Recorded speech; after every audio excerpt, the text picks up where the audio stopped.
আউযু বিল্লাহি মিনাশ শাইতানির রাজিম বিসমিল্লাহির রহমানির রহিম আল্লাহুম্মা সাল্লি আলা সাইয়্যিদিনা মুহাম্মাদিন ওয়া আলা আলি সাইয়্যিদিনা মুহাম্মাদ ওয়া বারিক ওয়াসাল্লিম।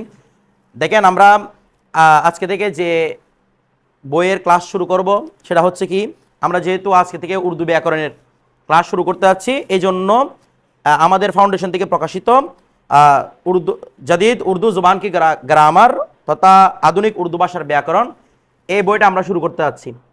এই বইটা শুরু করার পিছনে এবং বিশেষ করে এখানে কয়েকটি প্রশ্নের আমাদের উত্তর দিতে হবে। সেটা হচ্ছে কি, আমরা এই বই থেকে কেন পড়ব, দ্বিতীয় কথা হচ্ছে কি আমরা উর্দু ভাষা কেন শিখব, তৃতীয় প্রশ্ন হচ্ছে এই যে উর্দু ভাষার ইতিহাস, আমাদের পর্যন্ত যে উর্দু ভাষা এসেছে এটা একটা সংক্ষিপ্ত ইতিহাস বর্ণনা করব। প্রথমে আমি যদি, যেহেতু আজকে উর্দু আমাদের প্রথম ক্লাস, সেহেতু আমরা প্রথমে একটু তার ইতিহাস নিয়ে আলোচনা করব সামান্য পরিমাণ। এরপরে আমরা ইনশাল্লাহ আলোচনা করব এই উর্দু ভাষাটা পরে আমাদের ফায়দা কী হবে, কেন আমরা উর্দু ভাষাটা শিখব, এবং প্লাস আমরা এই বইটা কেন চয়েস করেছি নিজেদের পড়ানোর জন্য। আচ্ছা, প্রথমে আমরা একটু উর্দু ভাষার ইতিহাসের দিকে যাই, আমি লম্বা চূড়া আলোচনা করতেছি না। দেখেন, এই যে উর্দু ভাষার সাথে কিন্তু আমাদের বাঙালিদের একটা অনেক বেশি নিবিড় সম্পর্ক আছে। কোন ভাষার সাথে? উর্দু ভাষার সাথে। সেটা তো আমরা জানি। আমরা বেশ করে উর্দু ভাষাকে মাতৃভাষা না করার জন্য যুদ্ধ করে তো 1952 সালে এ অবধি আছে বাংলা ভাষা নিয়ে। তো যুদ্ধ করলেও না করলেও যেটাই বলেন, আমাদের সাথে একটা উর্দু ভাষার সম্পর্ক আছে না? আছে। কারণ আপনারা দেখবেন আপনার দাদা বা দাদার বাবা কেউ না কেউ উর্দু ভাষায় কি বলছিলেন, কথা বলছিলেন। তো আর বিশেষ করে যারা আমরা এই বাংলাদেশের মধ্যে, শুধু বাংলাদেশ না, বাংলাদেশ বলেন, ভারত বলেন, পাকিস্তান বলেন, এই যারা আমরা এলাকার মধ্যে মুসলিম কান্ট্রির মধ্যে আছি, আমরা আমাদের আকাবিদের বেশিরভাগ কিতাব কোন ভাষায় দেখি? উর্দু ভাষায় দেখি। সুতরাং এখন তো উর্দু ভাষা শিকার, আর উর্দু ভাষারও গ্রহণযোগ্যতা আছে, সেই হিসেবে উর্দু ভাষা অবশ্যই শিখতে হয়। ঠিক আছে, তো আমরা একটু ইতিহাসটা জানবো, এরপর বাকিটা প্রয়োজনীয়তা আমরা পরে আলোচনা করব। দেখেন, এই বাংলাদেশে, আমি বাংলাদেশ নয় পুরো ভারতবর্ষে হিসাব করি, পুরো ভারতবর্ষ মানে কেন বাংলাদেশে থাকবে, পাকিস্তানও থাকবে, ইন্ডিয়া, তারপর আমরা যেটা ভারত বলতেছি ভারতও থাকবে, এইদিকে শ্রীলঙ্কা, মানে পুরো সাবকন্টিনেন্টই আমরা হিসাব করব। এই পুরো ভারতীয় উপমহাদেশে আমাদের যে বুজুর্গানের দিনরা এসেছেন, এদের মাধ্যমে আমরা মূলত উর্দুটা পেয়েছি। কিন্তু এর আগে মূলত সৃষ্টি থেকে দেখেন, এই ভারতবর্ষের মধ্যে প্রথমত হিন্দুরা বসবাস করত। ওরা কিন্তু এই হিন্দুদেরকে সনাতনী বলে। কি বলে? সনাতন মানে কিন্তু মানে অনেক পূর্বকে কি বলা হয়? সনাতন। কারণ ওরা বলাতে ইন্ডিয়া এটা আমাদের মূলত কি ছিল? মাতৃভূমি ছিল। মুসলমানরা এখানে এসে তাদের জায়গা দখল করেছে, আমাদের জায়গা তাদের দখল করে নিয়ে গেছে আর কি। ঠিক আছে, তো এই জন্য ওরা ওদেরকে সনাতনী বলে। তো এখন যেহেতু এই পুরো ভারতবর্ষের মধ্যে হিন্দুদের রাজ ছিল, তো এখন হিন্দুরা তারা আপন ভাষায় কথা বলতো। কেউ বলতো তারা হিন্দি ভাষায় কথা বলতো। হিন্দুরা কোন ভাষায় কথা বলতো? হিন্দিরা। আবার অনেকে বলতেছে না, এক একটা জায়গার মধ্যে একরকম ভাষা ছিল। যেমন পাঞ্জাবের মধ্যে একটা ভাষা ছিল, পাঞ্জাবি ভাষা ছিল। এভাবে ভিন্ন ভিন্ন এলাকার মধ্যে কি ছিল? ওদের ভিন্ন ভিন্ন ভাষা ছিল। ঠিক আছে, কেউ বলতেছে ওদের মাতৃভাষা ছিল হিন্দি। কি ছিল রে? যেভাবে এখনো কি আছে, ওদের মাতৃভাষা মানে ওদের যেটা আন্তর্জাতিক অর্থাৎ যেটা দাপ্তরিক ভাষা সেটা কিন্তু হিন্দি। বিষয়টা বুঝে গেছে? ইন্ডিয়ার আর কি, আমরা যদি ইন্ডিয়া হিসাব করি। তো ওইখানে হিন্দুরা বসবাস করত। হিন্দুরা বসবাস করার পরে এই হিন্দুদের বসবাসের ওই সময়ে, এগুলো মুসলিম আসার আগে কিন্তু আর্য নামক একটা সম্প্রদায়, আর্যরা আসছে। কারা আসছে? দেখেন, এই যে হিন্দি ভাষা আমরা বলতেছি না, মানে হিন্দুদের প্রথম ভাষা ছিল হিন্দি ভাষা। হিন্দি ভাষাটাও কিন্তু মূলত আসছে সংস্কৃত ভাষা থেকে। কোন ভাষা? আমরা যেভাবে বাংলা ভাষা বলি সংস্কৃত ভাষা থেকে আসছে, অন্যভাবে হিন্দি ভাষাটা করতে আসছে। ওই টাইমের মধ্যে হিন্দুরা সংস্কৃত ভাষা বেশি বলতো। আমাদের মুসলমানদের জন্য যেভাবে আরবি ভাষা পবিত্র, ওদের জন্য সংস্কৃত ভাষা কি পবিত্র। আমাদের এখানে যে যত বেশি আরবিতে মাহের, আরবি কিতাবে মাহের, তাদের তত বড় আলেম বলা হয়। তো হিন্দুরাও ওদের সংস্কৃত ভাষা যত বড় মাহের, ওদের এগুলো আলেম বলা হয় আর কি, তত বড়। বিষয়টা ওরা যেগুলো গীতা পাঠ করে কোন ভাষায়? হিন্দি ভাষায় না, সংস্কৃত ভাষায়। ঠিক আছে, এই সংস্কৃত থেকে হিন্দি এসেছে, এই সংস্কৃত থেকে বাংলা এসেছে। বিষয়টা বুঝতে পারতেছেন? তো এই হিন্দুরা পবিত্র ভাষা মনে করতে কাকে? সংস্কৃতকে। পরে যখন আর্যরা আসছে, আর্যরা আসার পরে ওদের ভাষা কিন্তু সংস্কৃত ছিল না, ওরা একটা নির্দিষ্ট ভাষায় কথা বলতো।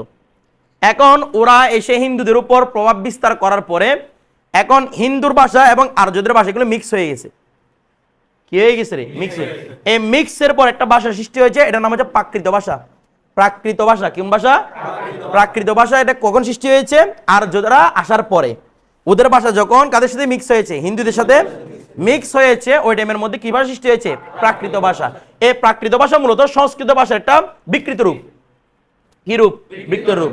আচ্ছা, যখন এরা এই প্রাকৃত ভাষায় মানে তখন প্রাকৃত ভাষার প্রচলন হয়ে গেছে, এখন সচরাচর যেগুলো মানুষের এলাকার মানুষ আছে এবং স্থানীয় মানুষরা আছে, এরা কথা বলতো প্রাকৃত ভাষায়। কোন ভাষায়? মানে যেটা বিকৃত রূপ ওইটাতে কথা বলতেছে, সংস্কৃত ভাষা ডুবে যাচ্ছে আস্তে আস্তে। এর মধ্যে রাজা বিক্রমাদিত্য কি করলো? বলতেছে আমাদের তো সংস্কৃত, আমরা তো হিন্দু, আমাদের সংস্কৃত ডুবে যাচ্ছে। ওই টাইমের মধ্যে রাজা বিক্রমাদিত্যের আদেশে বলতেছে না, আমরা আমাদের এই রাজকার্য পরিচালনা করার জন্য আবার সংস্কৃত ভাষাকে চিন্তা করব। ওরা আবার নিজেদের মানে রাজকার্য পরিচালনা করার জন্য এই সংস্কৃত ব্যবহার আবার শুরু করে। তো রাজার আদেশ পেয়ে, রাজার সহানুভূতি পেয়ে বিভিন্ন কবিরাও আবার সংস্কৃত ভাষায় লেখালেখি শুরু করেছে। কথাটা বুঝতেছেন? তাহলে একদিকে রাজাদের কাছে সংস্কৃত চলতেছে, আবার সাধারণ মানুষরা বলতেছে প্রাকৃত। এই দুইটা আবার মিশ্রণ হয়ে সৃষ্টি হয়েছে ব্রজভাষা। কোন ভাষা? ব্রজভাষা। দেখছেন কতটুকু? প্রথমে সংস্কৃত থেকে প্রাকৃত এসেছে। প্রাকৃত জনসাধারণের ভাষা ছিল, এলাকার মানুষরা বলতো। আবার ওই সংস্কৃত ছিল যেগুলা আমরা এই মানে রাজ দরবারের মধ্যে, ওইখানে ভাষা ছিল কি? সংস্কৃত ভাষা। দুইটা আবার মিক্স হয়ে এরপর ব্রজভাষা সৃষ্টি হয়েছে। কোন ভাষা? ব্রজভাষা। এই ব্রজভাষাটা চলতেছে চলতেছে চলতেছে, যখন এই ভারতবর্ষে মুসলিম আগমন শুরু হয়েছে, বিশেষ করে মুঘলদের সময় থেকে যখন মুসলিম আগমন শুরু হয়েছে, মুসলিমরা কথা বলতে এখানে ফার্সি ভাষায়। কোন ভাষায়? ফার্সি ভাষায়। এই ফার্সি ভাষায় মিশ্রিত এসে ফার্সি ভাষা যখন এখানে ইসলাম আউলিয়া কারাম এবং যারা এই হযরতগণ ছিলেন, ওনারা যখন এখানে ইসলাম প্রচার করেছেন, তখন ওনারা প্রচার করেছে কোন ভাষায়? ফার্সি ভাষায়। এখন ওই এলাকার মানুষদের ভাষা কি ছিল? ব্রজ ভাষা। আর এদিকে বলতেছে ফার্সি। এই ফার্সি এবং ব্রজ মিক্স হয়ে গেছে। মিক্স হয়ে একটা নতুন ভাষা সৃষ্টি হয়েছে। এই ভাষাটার নাম কেউ জানে না, মানে এটার কোনো ভাষার নাম দিবে এটা কেউ জানে না। কথাটা বুঝতে তো মনে করা হয় ওই ভাষাটার নামই ছিল উর্দু ভাষা। কি ছিল? তাহলে কতগুলো ভাষা মিক্স হয়ে আসছে, দেখছেন উর্দু ভাষাটা, মানে এগুলোর সাথে মিক্স হয়ে কি সৃষ্টি হয়েছে? উর্দু ভাষার সৃষ্টি হয়েছে। অনেকে বলতেছে না, এভাবেও নয়, বলতেছে যখন মুঘল সাম্রাজ্য চলছিল, যে বললাম না মুঘলরা যখন এখানে ভারতবর্ষ দখল করেছে, তখন মুঘলদের যারা মানে সৈন্য ছিল, সৈন্যদের মধ্যে হিন্দুও ছিল, মুসলিমই ছিল। এগুলো আপনার ইতিহাসের মধ্যে পড়েছেন। যারা মুঘল সম্রাট ছিলেন তারা কিন্তু হিন্দুদেরকে সেমভাবে সমাদর করতেন, মানে কারো উপর জুলুম করতেন না যখন মুসলিমরা আসছিল। তো হিন্দুরাও ছিল, মুসলিমরা ছিল, তো সেনাবাহিনীর মধ্যে। তো এদের ভাষা একটা, মুসলিমরা কথা বলতে ফার্সি ভাষায়, হিসাবটা সেম, মুসলিমরা কথা বলতেছে ফার্সি ভাষায়, ওদিকে হিন্দুরা কথা বলতে ব্রজ ভাষায়। এই দুটা মিক্স হয়ে ওরা বোঝার জন্য একটা ভাষা সৃষ্টি করেছে। ভাষার নাম হয়ে গেছে উর্দু। কি হয়ে গেছে? কারণ বলতো ভাষাটার নাম আর কিছু না হয় উর্দু। এটা কেন হয়েছে? উর্দু অর্থ হচ্ছে সৈন্যদল। উর্দু অর্থ কি? তাহলে উর্দু ভাষা মানে মূলত সৈন্যদের ভাষা। কাদের ভাষা? সৈন্যদের ভাষা। এই বিষয়টা বুঝতে পারছেন? এটা অনেক লম্বা ইতিহাস আপনাদের এই বইয়ের মধ্যে দিয়ে আছে। আমি একদম প্রামাণিক যেগুলো গ্রন্থ রয়েছে সেখান থেকে ইতিহাস তুলে এনে এগুলো এখানে লেখার চেষ্টা করেছি। বিষয়টা বুঝতে পারছেন? আপনারা পরিপূর্ণ ইতিহাস এখান থেকে পড়বেন। আমি জাস্ট আপনাদেরকে সংক্ষেপে যেটুকু বললে মনে থাকবে ততটুকুই বলতেছি। বাকি এত লম্বা ইতিহাস বললে এগুলো মনেও থাকবে না। আমি বলবো, আপনার এদিকে শুনবেন, বিরক্ত লাগবে, মনে থাকবে না। এই জন্য যতটুকু বুঝো ততটুকু বললাম। তাহলে উর্দু ভাষা মানে কাদের ভাষা? সৈন্যদের ভাষা। এই ব্যাপারটা বুঝতে পারছেন? আচ্ছা, তাহলে এখন এই উর্দু ভাষার নাম যে উর্দু ভাষা হয়েছে, কাদের দিকে দৃষ্টি দিয়ে? সৈন্যদের দিকে দৃষ্টি দিয়ে। বিশেষ করে সম্রাট বাবর, উনি তো মুঘল সম্রাট, সম্রাট বাবরের আমলে উনি উর্দু ভাষা এই শব্দটা ব্যবহার করার জন্য একটা উর্দু এ মুআল্লা ব্যবহার করতেন। কি ব্যবহার করতেন? উর্দু এ মুআল্লা মানে হচ্ছে, উনি বলতেছেন উর্দুটা মানে সেনাবাহিনী কেন, উনি ওনার চিঠির মধ্যে লিখে দিয়েছেন উর্দু এ মুআল্লা। উনি উর্দু এ মুআল্লা বুঝতেন প্রধান সেনাপতিকে, প্রধান সেনানিবাস যারা ছিল, প্রধান সেনাপতি যারা ছিল, তাদের বোঝানোর জন্য কি ব্যবহার করতেন? উর্দু এ মুআল্লা মানে বড় আর কি। কেমন? উর্দু এ মুআল্লা। তাহলে উর্দু এ মুআল্লা মানে যদি প্রধান সেনা হয়, তাহলে মুআল্লা মানে প্রধান, তো উর্দু মানে কি? সেনা। তার মানে ওনাদের ব্যবহারের মধ্যে কি ছিল? উর্দু এ মুআল্লা মানে সেনা প্রধান, মানে উর্দু মানে সেনা, উর্দু মানে সৈন্যদল। এটা ওদের মধ্যে কি ছিল? ব্যবহার ছিল।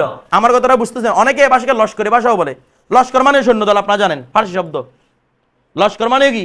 সৈন্যদল। তো লস্করি ভাষা মানে সৈন্যদের ভাষা আর কি। আপনি উর্দু ভাষা বলেন, লস্করি ভাষা বলেন, একই হিসাব। এই বিষয়টা বুঝতে পারছেন? আচ্ছা, তাহলে উর্দু এ মুআল্লা মানে কি বোঝাতো? প্রধান সেনাদল, প্রধান সেনাদল। পরবর্তী বাদশাহ শাহজাহানের আমলে, শাহজাহান দিকে চিনেন, কিসের জন্য প্রসিদ্ধ?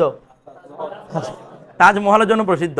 এই সম্রাট শাহজাহানের আমলে উনি উর্দুয়ে মুআল্লা উর্দু ভাষার জন্য ব্যবহার করেছেন। সম্রাট বাবর ব্যবহার করেছেন প্রধান সেনাদল বোঝানোর জন্য, আর সম্রাট শাহজাহান আমলে উনি ব্যবহার করেছেন উর্দু ভাষা বোঝানোর জন্য কি ব্যবহার করেছেন? উর্দুয়ে মুআল্লা শব্দটা ব্যবহার করেছেন। এই বিষয়টা বুঝতে পারছেন? আচ্ছা, এখানে কিছু উর্দুর আমরা এখানে আমাদের এই বইয়ের মধ্যে আমরা যদি 18 পৃষ্ঠায় যাই, এখানে কিছু উর্দুর জন্মস্থান নিয়ে লেখা আছে, মানে ঐতিহাসিকদের কিছু মতানৈক্য, মানে উর্দুরা জন্ম হয়েছে কোথায়। এমনি মোটামুটি উর্দুর জন্ম কোন বর্ষে? ভারতবর্ষে। এই সাবকন্টিনেন্টের মধ্যে কিসের জন্ম? উর্দুর জন্ম, ঠিক আছে। কিন্তু কোন এলাকাতে হয়েছে, কোন প্রদেশে হয়েছে, সেটা নিয়ে কি আছে? মতানৈক্য আছে। আপনারা এখানে জন্মস্থানটা বলে নিতে পারেন। এরপর জন্মকাল শুরু কখন থেকে?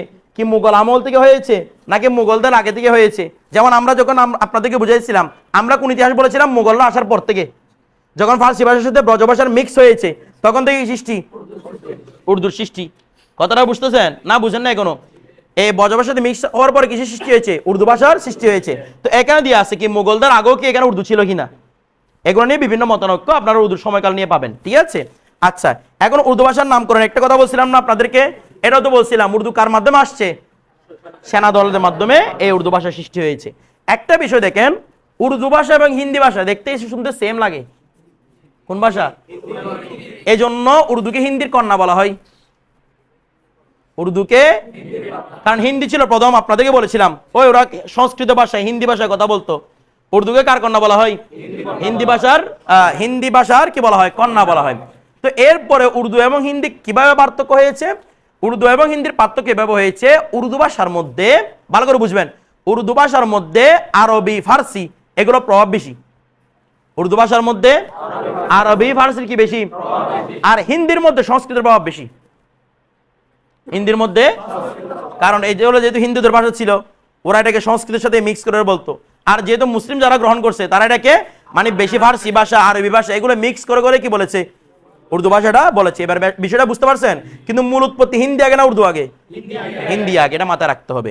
এরপর দেখেন, এখন আমরা 20 পৃষ্ঠায় যদি যাই, উর্দুর বিভিন্ন নাম, মানে উর্দু হওয়ার আগে এটার কি কি নাম ছিল? 1 নাম্বার দেখেন, প্রথম নাম্বার লিখছে খারিবুলি। পাইছেন? খারিবুলি পাইছেন? এমনে খারি মানে হচ্ছে চক। কি রে? চক। কথাটা বুঝেন না মনে? খারি মানে কি? চক। তো প্রথম যুগের মধ্যে এগুলা চকের মাধ্যমে লেখা হতো, বিভিন্ন জায়গায় লেখা হতো চক দিয়ে। হ্যাঁ, এই জন্য এগুলো কি বলা হয় রে? খারিবুলি বলা হয়। একদম প্রথম যুগের মধ্যে যখন ফার্সি ভাষার সাথে মিক্স হয়েছে, তখন এটাকে কি বলতো? খারিবুলি। কারণ আপনাদেরকে বলেছিলাম, যখন ফার্সি ভাষার সাথে ব্রজ ভাষার সাথে ফার্সি ভাষা মিক্স হয়েছে, তখন একটা ভাষা সৃষ্টি হয়েছে। এটার নাম কি দিবে সেটা কেউ বুঝতেছে না। ওই টাইমের মধ্যে বিভিন্ন নাম ছড়িয়ে গেছে। প্রথম নাম্বার নাম কি ছিল? খারিবুলি ছিল, ঠিক আছে। 2 নাম্বার নাম পরবর্তীতে আমার রিক্তা। কি রে? রিক্তা, ঠিক আছে। রিক্তা শব্দের অর্থ হচ্ছে, এগুলো আপনারা দেখবেন এখনো পর্যন্ত এই জিনিসটা লেখা হয় এভাবে, রিক্তা। রিক্তা এভাবে লেখা হয়, হ্যাঁ, রে এ খে তে হে, ঠিক আছে। রিক্তা এভাবে লেখা হয়। রিক্তা শব্দের অর্থ হচ্ছে অগুছালো জিনিস, অগুছালো বস্তু কি বলা হয়? রিক্তা বলা হয়। যেহেতু উর্দু ভাষাটা অগুছালো ভাবে ভিন্ন ভিন্ন ভাষা দিয়ে আসছে, এই জন্য এই ভাষাটা কি বলা হতো? রিক্তা বলা হতো। বিষয়টা বুঝতে পারছেন? আচ্ছা, এরপরে তারপর বলা হচ্ছে কি হিন্দি। কি হয়েছে? হিন্দি। হিন্দি আপনারা জানেন, আমরা বলেছিলাম, কারণ হিন্দির কন্যা কে রে? উর্দু। এই জন্য এই ভাষাটাকে অনেকে ওই হিন্দির মতো মনে করে এটাকে কি বলতো? হিন্দি বলতো, ঠিক আছে। কারা কারা বলতো এগুলো এখানে লেখা আছে, কাদের ভাষার মধ্যে প্রথম হিন্দিটা ব্যবহার হয়েছে, এগুলো আমরা তুলে এনেছি। এরপর উর্দু, যেটা আমরা পেয়েছি, উর্দু মানে সৈন্য দলের ভাষা, এইভাবে। বিষয়টা বুঝতেছেন? তার পরবর্তী পৃষ্ঠা দেখি, যেমন হিন্দুস্তানি, যেহেতু এর উৎপত্তি কোথায়? হিন্দুস্তানের মধ্যে, এই জন্য এটাকে হিন্দুস্তানি ভাষাও বলা হতো। কে প্রথম ব্যবহার করেছে সেটাও লেখা আছে। এরপরে গাজরি ভাষা। কোন ভাষা? গাজরি ভাষা। এই গাজরি শব্দটা যেমন মনে করেন এটা গুজরাট এলাকায়, অনেকে বলেছেন এটা গুজরাট এলাকার মধ্যে কি প্রসিদ্ধ হয়েছে। গুজরাট আছে না? গুজরাট এই হিন্দুস্তানের ওই গুজরাট এলাকার মধ্যে এটা হয়েছে, বিদায় ওটাকে কি বলতো? গাজরি ভাষা বলতো। এরপরে দক্ষিণী ভাষা। কি ভাষা? এটাকে দক্ষিণী বা দক্ষিণী দুইটাই বলতে পারেন। এটা দক্ষিণাংশের ভাষা ছিল, মানে ভারতের দক্ষিণাংশ মানুষের ভাষা ছিল, এই জন্য এটাকে কি বলতো? দক্ষিণী ভাষা বলতো, ঠিক আছে। তাহলে এগুলো মূলত কার নাম? আরেকটা নাম আছে উর্দু হিন্দু হিন্দুস্তানি। উর্দু হিন্দি হিন্দুস্তানি, এই ভাষা না এরকম নামও দিত এটাকে, মানে উর্দুও বলতো, কি বল মানে কি বলবে এটাকে বুঝতে পারতো না, কি উর্দুও বলতো, হিন্দিও বলতো, হিন্দুস্তানিও বলতো, সবগুলো একসাথে বলে দিত। ওনারা একটা মানে একটু জামে মানে করেছে, একটা সম্পূর্ণ বলে এত এত জামেলার মধ্যে আমি সবগুলো বলি, কথাটা বুঝতেছেন? ওনারা সবগুলা বলে দিয়েছেন, বিষয়টা বুঝেন নাই? তাহলে এগুলো হচ্ছে কার নাম? উর্দু ভাষার নাম। তো যাক, এতগুলার পরে আমাদের কাছে এখন খারি বুলি নামেও পরিচিত না, রিক্তা বলেও পরিচিত না। তবে আপনারা দেখবেন এই গুগলের মধ্যে অনেকগুলো ওয়েবসাইটের নামে রিক্তা আছে। ওয়েবসাইটের নাম কি? রিক্তা। এই রিক্তা মানে মূলত উর্দু ভাষা। আমার কথাটা বুঝতেছেন? এটা উর্দু ভাষার একটা আদি নাম। কোনটা? রিক্তাটা। বিষয়টা বুঝতে পারছেন? এই ভাষাগুলো এভাবে প্রচলিত ছিল এখানে। কথাটা বুঝে গেছে? আচ্ছা, এখন একটা বিষয় দেখেন, এই যে আমরা উর্দু পড়তেছি, মূলত উর্দুটা হচ্ছে আমরা যে উর্দু পেয়েছি বা উর্দু ভাষায় কথা বলতেছি, এটা কিন্তু ইংরেজদের ষড়যন্ত্রের কারণে। কার কারণে? ইংরেজদের ষড়যন্ত্রের কারণে। ইংরেজরা যখন এই ভারত উপমহাদেশে আসছে, ফার্সিকে দমানোর জন্য ওরা উর্দুকে মাতৃভাষা করছে, এই রাষ্ট্রভাষা করছে। কাকে দমানোর জন্য? ফার্সিতে আউলিয়া কালাম আসতেছেন, এত সংখ্যক বুজুর্গানে দিন ফার্সি ভাষায় কিতাব লিখেছেন, ওই কিতাবগুলো যেন সংরক্ষিত না থাকে, পড়তে না পারে, এই জন্য রাষ্ট্রভাষা করে দিয়েছে কি? উর্দু। ওরা বলছে ফার্সি চলবে না, আর এখন কি লাগবে? ইংরেজিতে করে দিতে পারতেছে না, কারণ ইংরেজি জানেও না, প্রচলিত আছে কোনটা? উর্দু। এই জন্য উর্দুকে কি করে দিছে? রাষ্ট্র বলা উর্দু থাকুক, তারপরে কি না থাকুক? ফার্সি না থাকুক। তো এরপর ফার্সি চলে গেছে। এখন যেটা আমরা ফার্সি পেয়েছি, আমরা আগে বলেছিলাম ফার্সি ভাষার মধ্যে এটা হচ্ছে উর্দু ভাষার কি? মিশ্রণ। বিষয়টা বুঝতে, মানে আমরা ফার্সি কার মধ্যে করে পড়ি, অথচ উর্দু ভাষা সৃষ্টি হয়েছে কার কারণে? ফার্সির কারণে। ফার্সি ভাষাটা কিন্তু আলাদা রকম ছিল, ফার্সির সাথে ব্রজ ভাষায় মিশ্রিত হয়ে কিভাবে সৃষ্টি হয়েছে, তাহলে উচ্চারণ পার্থক্য থাকবে না? কিছু বলতেছে না নাকি? ফার্সি উচ্চারণ যেমন উর্দু তেমন থাকবে, কারণ ব্রজ ভাষার সাথে মিক্স খাইছে। তো বিষয়টা বুঝতে দেন, এই জন্য উর্দু ভাষাটা এমন হয়েছে, অ্যাকসেন্ট গুলা। বিষয়টা বুঝে গেছে? আচ্ছা, আমরা আর এখানে লম্বা আলোচনা না করি, এবার আমরা যাব উর্দু ভাষাটা আমরা কেন শিখবো। কেন শিখবো এটা আমাদের স্পষ্ট। আমরা যখন আগে ফার্সি পড়ছিলাম তখন ফার্সি ভাষা সম্পর্কে বলতে হয়েছে। উর্দু ভাষা কেন শিখতে হবে? আমাদের এই যে পুরো ভারতীয় উপমহাদেশের মধ্যে যে সমস্ত হযরতগণ কিতাব লিখেছেন, এখনো লিখতেছেন, বেশিরভাগ কিতাব কোন ভাষায়? উর্দু ভাষায়। কারণ বেশিরভাগ কিতাবই লেখা হয় কিন্তু ভারত থেকে, নয়তো পাকিস্তান থেকে। বাঙালিরা এরকম তেমন কিতাব লেখার ওদের টাইম নেই, কথাটা বুঝতেছেন? কিতাব লেখে না, যা লেখে নয়তো ভারত থেকে, নয়তো থেকে পাকিস্তান থেকে। তো যেগুলো আমরা আমাদের মাশায়েখ হযরতের কিতাবগুলো পাই, ওগুলো কোন ভাষায় থাকে? উর্দু ভাষায় থাকে। তাহলে উর্দু ভাষাকে বলা এক জিনিস, বুঝা আর এক জিনিস। আপনাদেরকে আগেও বলেছিলাম আমি, এটা বলা এক জিনিস, বুঝার জিনিস। যেমন আপনাদেরকে এটা বলেছিলাম, আপনারা জানানো সবাই এটা, আরবের মধ্যে যারা থাকে তারা আরবি ভাষা বুঝিয়ে জানে, বিশেষ করে যাদের বাবা জেদ্দাতে আছে, মানে সৌদি আরবের জেদ্দা, ওনারা একদম স্পষ্ট ভাষা আরবি ভাষায় কথা বলেন। আবার অনেকে গ্রামের মানে গাই আরবিতে কথা বলেন। তো ওদেরকে যদি সামান্য যদি একটা আরবি কিতাবও দেওয়া হয়, ক্লাস 6 এর একটা আদব বই এনে দিয়েছে, ওনারা পড়তে পারবে?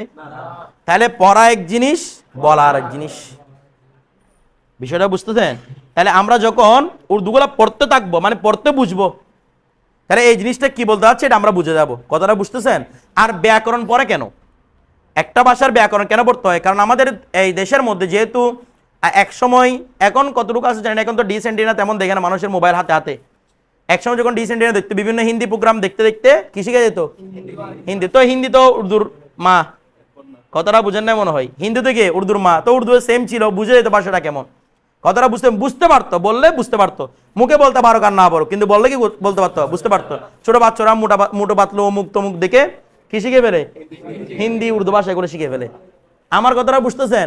তো শিখে ফেললেও কিন্তু যেটা ভাষা আছে, আমরা ভাষার ব্যাকরণ কেন পড়ি? ওই ভাষার মধ্যে গভীর গবেষণা করার জন্য।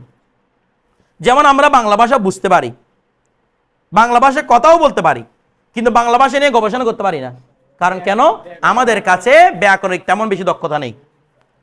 যাদের কাছে ব্যাকরণিক দক্ষতা আছে, দেখেন, ভাষা বলা এক জিনিস, ভাষা বোঝা আরেক জিনিস, সাহিত্য পড়ানো আরেক জিনিস, সম্পূর্ণ ভিন্ন ব্যাপার এগুলো। বিষয়টা বুঝতেছেন? অনেক ব্যাকরণিক দক্ষতা লাগে এই সাহিত্য পড়ানোর জন্য, সাহিত্য বোঝার জন্য। কথাটা বুঝতেছেন না? বুঝেন না আপনারা? তার মানে আমাদের এখন ব্যাপার কি, আমরা এই যে উর্দুটা পড়তেছি, মূলত উর্দু ভাষাটা আমরা অনেক কিছু বুঝি, এখন এটার মাধ্যমে আমরা উর্দু পড়তে শিখবো। দ্বিতীয় নাম্বার হচ্ছে কি, ওনারা যেটা বুঝাতে চেয়েছেন সেটা আমরা বুঝতে পারবো। আমার কথাটা বুঝতেছেন? কারণ একটা ভাষা যদি আপনি না বুঝেন, সেটার অনুবাদ পরে কিন্তু কখনো ওই ভাষার মজা উপলব্ধি করতে পারবেন না। অনুবাদ পরে কখনো ওই বিষয়ের মজা উপলব্ধি করা যায় না। আমার কথাটা বুঝতেছেন? কারণ আপনাদেরকে আগেও বলেছিলাম আমি ফার্সি ভাষার সময় যে ডক্টর মোহাম্মদ শহীদুল্লাহ নিজেই বলে গিয়েছেন অনুবাদের মধ্যে মূলের ছায়া থাকে, মূল থাকে না। মূলের কি থাকে রে? ছায়া থাকে, মূল থাকে না। তো ছায়া আর কি মূলে কি? ছায়া দেখে কি মূলকে চেনা যায়? যেমন আমরা যদি দুজন ব্যক্তি দাঁড়িয়ে থাকি, দুজনের ছায়া পড়তেছে, আপনি কি বুঝে যাবেন ছায়া দেখে কে কিরকম? বিষয়টা বুঝেন নাই মনে হয়, ছায়া দেখে তো বোঝা যায় না। তো ছায়ার মধ্যে যেটা থাকবে মূলের মধ্যে সেটা থাকবে না, মূলটা অন্যরকম। তা আপনি যখন মূলটাই বুঝতে শিখবেন তখন আপনি দেখবেন এখান থেকে অনেক রকমের তথ্য বের করতে পারবেন। যদি আপনি মূলটা না বুঝেন অনুবাদ পরে কিচ্ছু বুঝবেন না। কারণ এটা অনেকে প্রশ্ন করতে পারে উর্দু বইগুলো আমরা কেন পড়বো, এখন তো সবগুলো বাংলা হয়ে যাচ্ছে। তো কেউ যদি প্রশ্ন করে এটার বাংলা অনুবাদ যে এটা তুমি কেমন বুঝতে বলো আমাকে, তখন বলার কোনো স্কোপ থাকবে না। এই জন্য কি শিখতে হবে? ব্যাকরণ শিখতে হবে। তৃতীয় নম্বর ব্যাপার যেটা, সেটা হচ্ছে কি ব্যাকরণ যদি শিখি আমরা, যখন আমরা লিখতে যাব বলার সময় তো আলতু ফালতু করে বলে ফেলি, মানে আরেকজন বুঝলে হইলো, কিন্তু লিখতে যখন যাবেন তখন আপনি আলতু ফালতু করে লিখলে হবে যেরকম মুখ দিয়ে আসে এরকম, তখন আপনি মুঠো পাতলো মার্কা উর্দু বলে লিখলে হবে কেন না, ওখানের কাছে আপনার যখন আপনি লিখতে যাবেন ব্যাকরণ খাটিয়ে আপনাকে লিখতে হবে। তাহলে এই যে আপনার লেখাটা শুদ্ধ হচ্ছে কিনা, কেউ একজন লেখা লিখেছে এটা শুদ্ধ হচ্ছে কিনা, এটা আপনি জাজ করার জন্য, আপনি সেটা বিচার করার জন্য আপনাকে শিখতে হবে ব্যাকরণ। তাহলে ব্যাকরণ শিখার মূল কারণটা বুঝতে পারছেন? কি মূল কারণ? কি? যেন আমরা ভাষাটা বুঝতে পারি, বুঝার মতো বুঝতে পারি, এবং যেন লিখার সময় কোনো কি না হয়, ভুল না হয়। বিষয়টা বুঝে গেছে না? এখনো বুঝেন নাই? এটা মাথায় রাখতে হবে, ঠিক আছে? এখন আমরা এই উর্দু কেন শিখবো সেটা প্রয়োজন হচ্ছে এটা। এখন কথা হচ্ছে এই বইটা কেন পড়বো। এই বইটা মূলত আমরা লিখছিলাম এই কারণে, আমাদের দেশের মধ্যে যে সমস্ত উর্দু বই প্রচলিত আছে কোনোটাও পরিপূর্ণ না, কোনোটা পরিপূর্ণ না, সবগুলো পরিপূর্ণ। সব কি? অপরিপূর্ণ। এদিকে মিললে এদিকে মিলে না, এদিকে মিললে এদিকে মিলে না। কতটা সামান্য পরিমাণে লেখা থাকে, আর কিছু মিললে কিছু মিলে না। কোথায় চলে যায়, মানে একটা লিখতেছি হঠাৎ করে কায়দা শেষ, আর লেখা আসে না সামনে।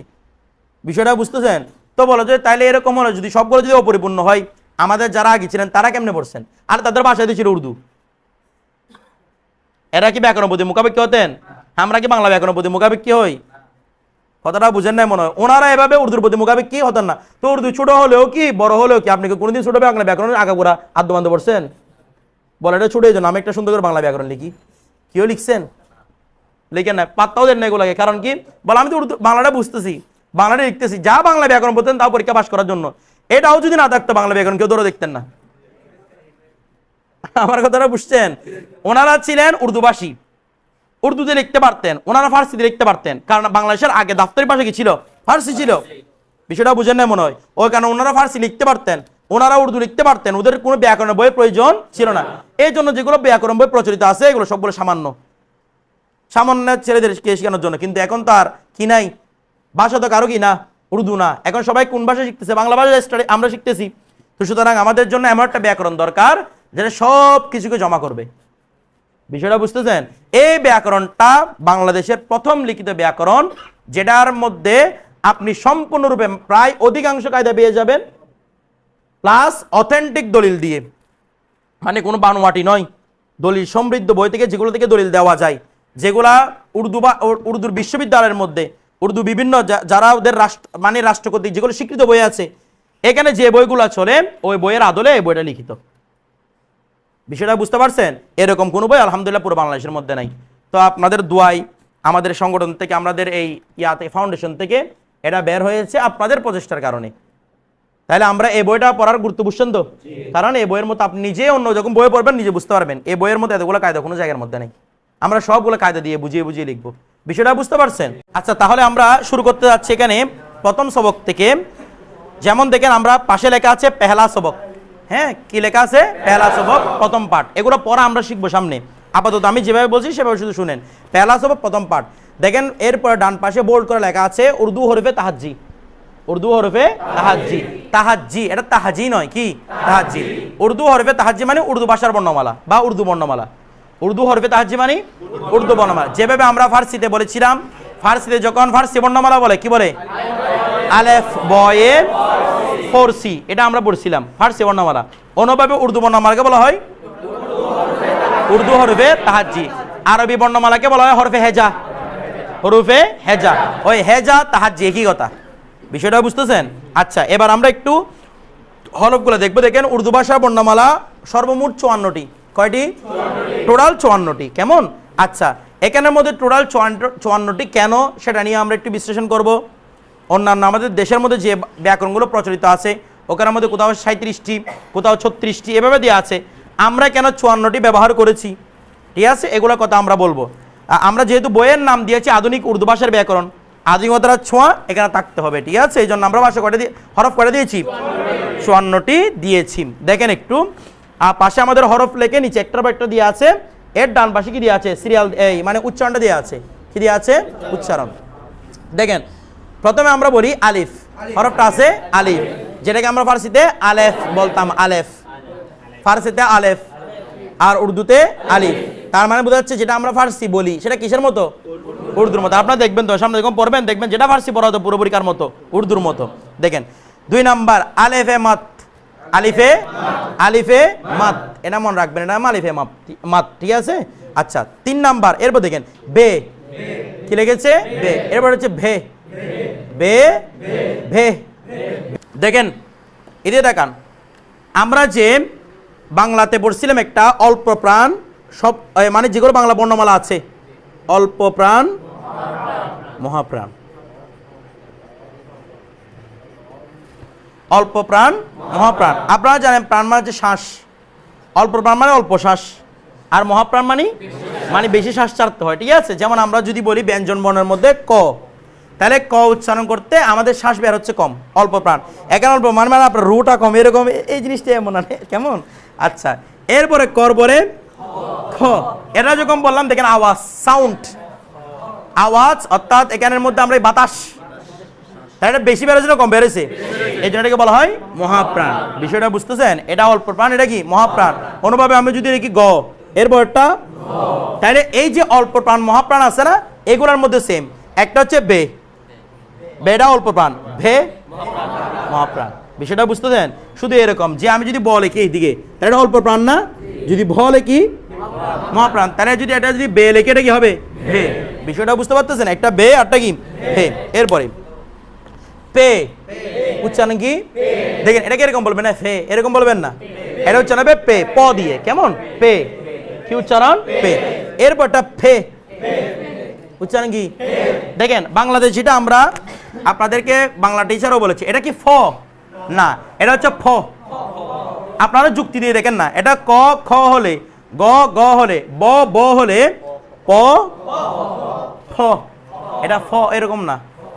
ফ নামে কোনো হরফ কোথায় নাই, বাংলাতে নাই। ইংলিশের মধ্যে এফ আছে, ঠিক আছে, কিন্তু বাংলাদেশের মধ্যে ফ নামে কোনো বর্ণ নেই। তাই এটা প হলে এটা কি হবে ফ, প হলে ফ।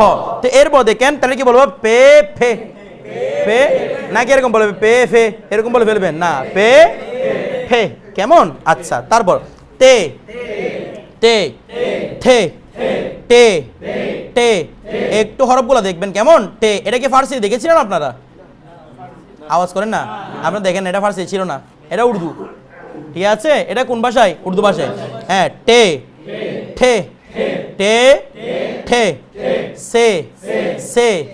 আচ্ছা এইটা যখন আমরা ইয়া বলি মানে আরবিতে বলি তখন আমরা বলি সা সা, এভাবে বলি, কেমন, মানে জিহ্বার মাথাটা কিসে উপরে দাঁতের সাথে লাগে, সা, এভাবে উচ্চারণ করে, তাই না। এখানে এত তাল করার দরকার নাই, শুধু সে, ফার্সিতেও উর্দুতেও সেম উচ্চারণ, সে কি, এটা একদম সে, এভাবে বলার দরকার নাই। বিষয়টা বুঝতে সে স্বাভাবিক উচ্চারণ হবে, কি উচ্চারণ হবে সে। আচ্ছা এরপরে জিম, জিম, তারপর জে, জিম জে, চে, চে চ দিয়ে, এটাকে অনেকে সে বলবে না, সাসা এরকম না, চাচা, কেমন, চে চে ছে, চে ছে, চে ছে, বুঝতেছেন, চে ছে। এই দেখি তুমি দাঁড়াও তো, তুমি দাঁড়াও না, হ্যাঁ শাহাদাত, শাহাদাত না তোমার নাম, দাঁড়াও বলো, উচ্চারণ করো তো, মাশাআল্লাহ, বসো। তারপর দেখেন এরপর হে, এটাকে আরবির মতো হে এভাবে বলার দরকার নাই, কেমন, মানে হলকের মাঝখান থেকে একদম এর উচ্চারণ করার দরকার নাই, স্বাভাবিক উচ্চারণ হে। স্বাভাবিক উচ্চারণ কি হবে, ফার্সি এবং উর্দু এগুলোর স্বাভাবিক উচ্চারণ কি হবে হে। যেহেতু আমরা বলেছিলাম এই উর্দু ভাষার মধ্যে ফার্সির প্রভাব আছে না, তো ফার্সির বর্ণমালাগুলো দেখতেছেন না, ফার্সিতে যেভাবে পড়ে উর্দুতেও কি করা হয় সেভাবে পড়া হয়। এখানে আর হলকের মাঝখান থেকে হলকের উপর থেকে এরকম কোনো বিধান এখানে নেই, কথাটা বুঝে গেছে। আচ্ছা হে, এটা কি বলবেন? হে। এরপরে খে, খে, দাল, দে, দাল, দে, মানে দ হলে তাহলে দাল, দে, ঢেল এরকম না, দাল ঢেল এরকম এরকম বা ধাল এরকম বলার দরকার নাই, দাল, ধে। আচ্ছা, মানে ধ এরকম আর কি, ঠিক আছে। এরপরে ডাল, ঢে, ডাল, ঢে। আচ্ছা, এগুলো কি উর্দু দেখছিলেন ডাল নামক জিনিসটা?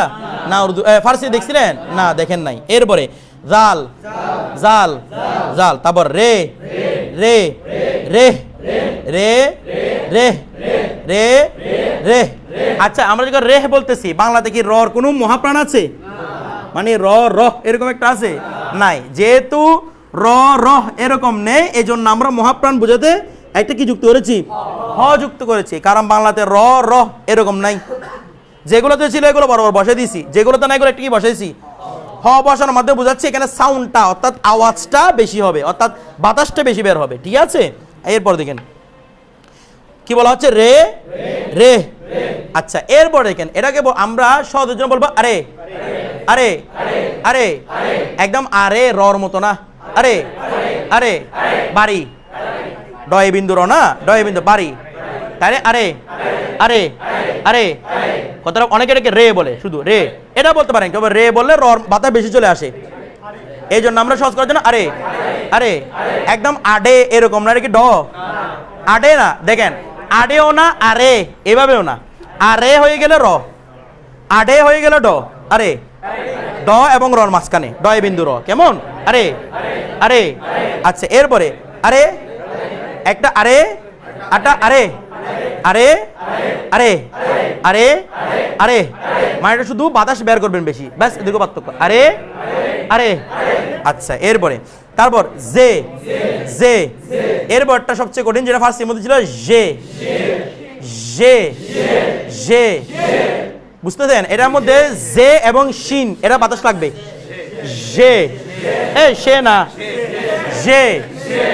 অনেকে কি উচ্চারণ করবে? জে, অনেকে বলবে জে, জে নয় এটা, অনেকে বলবে সে, সেও না, জে। আপনারা আওয়াজ করেন না, আপনাদের কারণে আমার আওয়াজ শোনা যাচ্ছে না। জে, জে, তুমি বলো তো, তুমি বলো, আপনি বলেন। হ্যাঁ, মাশাআল্লাহ, জে, জে। যারা ভিডিও দেখতেছেন এগুলো বারবার প্র্যাকটিস করবেন। তো জে সাথে শিন মিস হয়ে জে, এই আছে জে। এরপরে তারপর দেখেন সিন, দেখেন জে উচ্চারণ করার সময় জিহ্বার দিকে খেয়াল রাখবেন, জিহ্বার মাথাটা মাঝখানে পেটটা একটু ফুলে উপরে উঠবে, জে, জে। আপনারা দেখেন জিহ্বাটাকে ফুলাই ফেললে উচ্চারণ হবে নিজে নিজে। আমার সাউন্ডটা খেয়াল করবেন, দেখবেন জিহ্বা অটোমেটিক ফুলতেছে, জে। এগুলো লাগবে না, জিহ্বার মাথা লাগবে না, জিহ্বার মাঝখান এটা উপরে লাগবে, মোটা হয়ে উপরে লাগবে, জে, জে। যাদের জেটা উচ্চারণ হচ্ছে দেখতেছেন না, উপর মাথা লাগতেছে একটু করে, জে, মানে এখান থেকে শ একটা শব্দ বের হচ্ছে, ঠিক আছে। দেখেন যেমন ইংলিশের মধ্যে এদিকে ইংলিশের মধ্যে একটা আছে না ভিশন, ভিশন না, এটা ভিশন, জন, জ, জ, এই আওয়াজটা জ, ভিশন বলছে না, ভিশন, তাহলে ভিশন, জ, এই জ, এটা হচ্ছে জে, এখান থেকে কি জে। আমার কথাটা বুঝতেছেন? শিন, সিন, শিন, সোয়াত, এটা সৎ নয়, এটা আমরা আরবিতে বলছিলাম সৎ, ফার্সিতে বলছিলাম সৎ, কিন্তু উর্দু হচ্ছে সোয়াত। আপনারা দেখবেন আগের মুরব্বীরা সোয়াত দোয়াত জোয়াত এভাবে বলে না, এটা মূলত উর্দু থেকে ইন্সপায়ার এরা আরবিটা, কথাটা বুঝতেছেন? তো দেখেন এটা হবে সোয়াত, জোয়াত, এটা দোয়াত নয়, জোয়াত। আগের ওই মুরব্বীরা এরকম বলতো, সোয়াত জোয়াত এরকম বলতো, কেন? উর্দু ভাষার হরফ বলে কেমন ছিল? সোয়াত জোয়াত ছিল, এই জন্য ওরা আরবিকেও কি বলতো? সোয়াত জোয়াত বলতো। এবার বিষয়টা বুঝতেছেন কিভাবে ঢুকছে উর্দুটা? আচ্ছা, এরপর দেখেন তয়ে, জয়ে, এটা কিন্তু সোয়াত দোয়াত নয়, যেটা আমরা আরবিতে বলছিলাম দত পড়ছিলাম, তাই না? এটা উর্দু উচ্চারণ কিরকম? জোয়াত, জ, জ। যেমন কারো নাম হচ্ছে রেজা, নাম কি? এটাকে আমরা রেদা বলবো না, বা রেদ এরকম বলবো না, বলবো রেজা, রেজা। কি বলবো? রেজা। দতের উচ্চারণ কিসের মতো? জর মতো। কোন ভাষায়? ফার্সি তো জ পড়ছিলাম, উর্দু তো কি জ। আচ্ছা, এরপর দেখেন তারপর তয়ে, জয়ে, এরকম কি আরবিতে পড়ে? না, এই উর্দুতে আগে এক সময় মুরব্বীরা তয়ে জয়ে এভাবে পড়তো। বিষয়টা বুঝতেছেন? এটা হচ্ছে কোন ভাষায়? উর্দু ভাষায়। তয়ে জয়ে। এরপরে এইন গেন, এন গেন, ফে ফে কফ। এটা কিন্তু ফে, এটা কিন্তু পে না, ফে কি রে? দেখেন ফে বানান লিখতে বাংলার মধ্যে কোনো কি ফ আছে? এই জন্য আমার কাছে বাধ্য হয়ে ফটা দিতে হয়েছে। এটা কিন্তু উচ্চারণ ফে এরকম না, ফে। বাংলার মধ্যে ফ নামক কোনো বর্ণ নেই, যার কারণে কি লিখতে হয়েছে? মানে ফেটাকে ফেরাস্তান আনতে হয়েছে। বিষয়টা বুঝছেন? এই জন্য উচ্চারণ ইংলিশে দিলে সুবিধা। যেমন আপনার ফার্সিটা বলছেন, এখানে কিন্তু উচ্চারণ ইংলিশে দেওয়া ছিল, কারণ ইংলিশের মধ্যে এফ আছে না? এটা দিলে সুবিধা। কথাটা বুঝতেছেন? ধরেন ফে, এর মধ্যে কফ কফ কফ। আচ্ছা, তারপর কাফ খে, কাফ খে, গাফ গাফ ঘে, লাম লে, মিম মেহ, নুন নে, নুন নে, নুনে গুন্না, নুনে গুন্না। আচ্ছা, ওয়াও হে, হামজা। এটা কিন্তু হামজা এরকম না, হামজা। কেমন? হামজা। তারপর ইয়া এ মারুফ, ইয়া এ মাজহুল, ইয়া এ মারুফ, ইয়া এ মজহুল। কিতাবের দিকে দেখান, ইয়া এ মাজহুল। তাহলে বর্ণ কয়টা? কয়টা? 54টা। এবার একটা বিষয় দেখেন, এখানে আমি কিছু প্রশ্নের উত্তর দিই। আমরা কালকে এই 54টা বর্ণ মুখস্থ আপনাদের থেকে নিব। আমাকে শুরু থেকে মুখস্থ বলতে হবে, পরে শোনাতে হবে। বিষয়টা বুঝতে পারছেন? আমি শুরু থেকে শুনবো আপনাদের থেকে। তো একটা বিষয় দেখেন, এই যে 54টা বর্ণ আমরা লিখেছি, কোনো জায়গার মধ্যে দেখবেন, মানে কোনো কোনো বইয়ের মধ্যে দেখবেন উর্দু বর্ণমালা লেখা আছে 37টি। কয়টি? 37। অনেকগুলো বইয়ের মধ্যে আছে এভাবে। কয়টি? 37টি। আপনারাও যারা আগে টুকটাক উর্দু পড়েছেন, আপনারাও পড়েছেন 37টি বা 36টি এভাবে পড়েছেন। কথাটা বুঝছেন? কিন্তু আমরা কয়টা লিখেছি? 54টি। এর কারণ দেখেন, এইদিকে একটু মনোযোগ দেখেন। যারা 37টি বলে তারা কি 54টা মানে না? এরাও 54টা মানে। তবে এরা একটু দুভাগে ভাগ করে ফেলে। কয় ভাগে? মানে ওরা টোটাল এ উর্দু হরুফে তাহাজ্জি এটাকে কয় ভাগে ভাগ করে? দুই ভাগে। একটা বলে মুফরাদ আর একটা বলে মুরাক্কাব। কি বলে? মুফরাদ মানে একক, মানে একক বর্ণ। আর স্বতন্ত্র না, একক বর্ণ। আর মুরাক্কাব মানে যৌগিক বর্ণ, একটা যুক্ত বর্ণ। একটা হচ্ছে একক বর্ণ, আরটা হচ্ছে যুক্ত বর্ণ। যেমন দেখেন বে, এটা একক বর্ণ না? আওয়াজ করবেন, একক বর্ণ। আমি যদি এটাকে এভাবে লিখি বে, তাহলে এটা বলতেছে যুক্ত বর্ণ। কি বর্ণ রে? তো ওরা একক বর্ণ দিয়েছে 37টি, যুক্ত বর্ণ সহ যুক্ত করার পরে কয়টি হয়ে গেছে? 54টি বা 53টি। আমার কথাটা বুঝতেছেন? তাহলে ওনারা বর্ণমালাকে কয়ভাবে ভাগ করে ফেলেন? দুই ভাগে। তো এখন আমরা করি নাই কেন? আমরা কি কাবিল হইছি? মানে এখানে যে দুই ভাগে ভাগ করি নাই, দেখেন একটা কারণ আছে। আমি কারণটা পরে 20টার মধ্যে লিখিয়ে দিয়েছি। বর্তমানে যেগুলা আধুনিক উর্দু ব্যাকরণ আছে বর্তমানে, কারণ ভাষাটা তো প্রতিনিয়ত পরিবর্তন হয় নাকি না? এই যারা বলছিলাম যারা 37টা লেগে, তারা কি 54টাকে অস্বীকার করে? তবে ওরা এটাকে কয় ভাগে ভাগ করে? দুই ভাগে ভাগ করে। মূলত মতপার্থক্য হচ্ছে কয়টা বর্ণমালা সেটা নিয়ে। বর্ণমালা কয়টা সেটা নিয়ে, এটার নিয়ে কোনো মতপার্থক্য নেই যে কে মানতেছে কে মানতেছে না, সবাই মানতেছে এগুলা। কিন্তু এগুলাকে টোটাল বর্ণের মধ্যে কাউন্ট হবে নাকি 37টি হরফ মুফরাদ আর বাকিগুলো মুরাক্কাব এমন বলে কাউন্ট হবে? আমার কথাটা বুঝতেছেন? যারা বর্তমানে আধুনিক ব্যাকরণ লিখেন ওনারা কয়টা লিখেন? 54টি লিখেন। কয়টি লিখেন? 54। অনেকে 53টি লিখেন, অনেকে 54টি লিখেন। আমার কথাটা বুঝতেছেন? আচ্ছা, এখন বর্তমানে ওনারা মুফরাদ মুরাক্কাব ভাগ করেন না কেন? বর্তমানে মুফরাদ মুরাক্কাব ভাগ কেন করেন না? এটাকে ওনারা অপছন্দ মনে করেন। বলে কেন? কারণ দেখেন, আমরা এগুলো যেগুলো হরফ পড়েছি, একটু বর্ণমালা লাস্টে দিয়ে খেয়াল করি তো। এই যেখানে নুন নে, নুনে গুন্না আছে, একটু খেয়াল করুন তো। দেখেন তো ওয়াওয়ের পরে কি আছে? কি আছে? হে। দেখেন এই হে একটা আছে না? হে বলেন না? একটা এরকম হে আছে না? এই হেটাকে নিয়ে মূলত দ্বন্দ্ব। দেখেন এখানে যেটা হে লিখছি সেটা কিন্তু এটার মতো না, এটা একটু চশমার মতো, তাই না? আওয়াজ করবেন, চশমার মতো না? আমরা একটু বিষয় খেয়াল করি। দেখেন উর্দুতে কয়েক রকমের হে আপনারা দেখতে পাবেন। একটা হচ্ছে এভাবে, মানে ছোট করে লেজের মতো এভাবে হে থাকবে। ঠিক আছে? কিসের মতো রে? লেজের মতো একটা হে থাকবে। তাহলে আমরা এই হে যেটা দেখতেছি, যেটা হে আমরা এখন পড়েছি, হেটাকে নয়তো এভাবে দেখব, নয়তো এ রূপে দেখব। কেমন? আবার অনেক সময় শুধু এ রূপেও দেখা যায়, যেটা আমাদের বইয়ে দিয়ে আছে। তাহলে এহের রূপ কয়টা? তিনটা।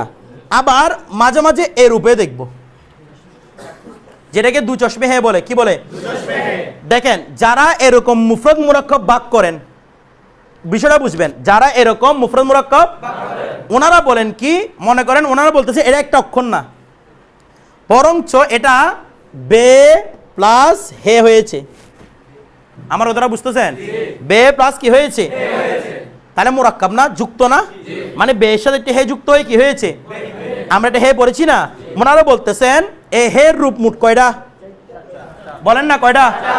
আমরা তো প্রথমে তিনটাকে ভাগ করছি না, এখন যারা ওই মুফরদ মুরাক্কাব ভাগ করেন তাদের মতো বলতেছি, তাদের মতে হের রূপ কয়টা? চারটা। ওনারা বলতেছেন হয়তো এভাবে লেজের মতো থাকবে, নয়তো এই শুরুতে থাকবে, নয়তো হে এভাবে থাকবে, নয়তো এভাবে থাকবে। তাহলে এই চারটা মিলে একটা বর্ণ, এগুলো রূপ আর কি, লিখার নিয়ম। আমার কথাটা বুঝতেছেন? এখানে কি চারটা বর্ণ নাকি একটা বর্ণ? একটা বর্ণের কয় রূপ? মানে স্থান বিশেষে ভিন্ন ভিন্ন রূপ ধারণ করবে। বিষয়টা বুঝতেছেন? তো ওনারা বলতেন এটা মূলত একটা হরফ। মূলত কি হরফ? তাহলে বেটা মূলত ছিল বে প্লাস হে, এই জন্য ওনারা এটা কিসের মধ্যে অন্তর্ভুক্ত করতেন? মুরাক্কাবের মধ্যে। কিসের মধ্যে? কিন্তু যারা এরকম মুরাক্কাব বলে তাদের কথাটা কিন্তু এক ধরনের ভুল। কেন ভুল? আমি একটু বিষয়টা বুঝাই বলি। দেখেন, এই তিনটা হের সাথে এহের আকাশ পাতাল তফাৎ আছে। এই তিনটা হের সাথে এহের কি আছে? আকাশ পাতাল তফাৎ আছে। আমরা সামনে পড়বো। এহেটা কিন্তু উচ্চারিত হয় না, চশমে এটা উর্দুতে উচ্চারিত, কিন্তু এগুলো কি হয়? একটু হলে উচ্চারণ হবে, কিন্তু এটা কি হবে না?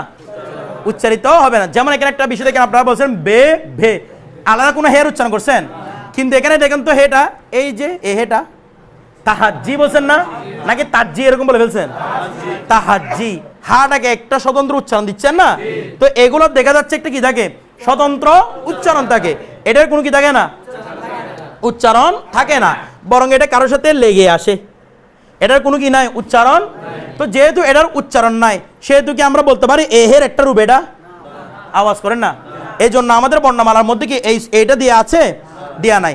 আমাদের বর্ণমালা যে হে দিয়ে আছে, এ হের মতো হচ্ছে এটা, এটা এ হেটা এটার মতো নয়। তার মানে এটা কোনো আলাদা বর্ণ, বলেন না, এটা কোনো আলাদা বর্ণ।